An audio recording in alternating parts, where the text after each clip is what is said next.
या महिलेनं आवाज उठवला आणि बक्षीस तिला काय मिळालं माहितीये का? तर बदनामी. हे असं करतात कारण ही जनमानसात भीती निर्माण करण्याची एक नवीन पद्धत आता या नीच प्रवृत्तींनी आणली आहे. वरळीमध्ये गिरीश महाजन यांच्या मोर्चामुळे सामान्य नागरिकांना मोठा त्रास सहन करावा लागला. रस्ते बंद, वाहतूक ठप्प आणि या सगळ्यात एक महिला, एक आई पुढे आली आणि तिने या सर्वांवरती प्रश्न विचारला.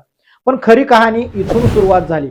मुद्दा समजून घेण्याऐवजी सोशल मीडियावरील काहींनी तिच्यावरती हल्ला सुरू केला. हीच ती महिला आहे म्हणत अर्वाच्य भाषा वापरणाऱ्या दुसऱ्या कोणत्या तरी एका महिलेचा व्हिडिओ तिच्याशी जोडला गेला. कोणताही पुरावा नाही, कोणतीही शहानिशा नाही आणि सरळ सरळ तिच्या कॅरेक्टरवरती काहींनी घाव घातले. सगळ्यात धक्कादायक म्हणजे ज्या महिलेने आवाज उठवला तिचा आणि तो अर्वाच्य भाषेत वापरलेल्या दुसऱ्या महिलेचा व्हिडिओचा काही एक संबंध नव्हता हे आता माध्यमातून स्पष्ट होतंय. तरीही तिची बदनामी झाली का? फक्त तिने प्रश्न विचारायची हिंमत दाखवली म्हणून. जे लोक तिची बदनामी करत होते ते आता तिची माफी मागणार आहेत का? की महिलाचा सन्मान हा फक्त भाषणातला शब्द आहे?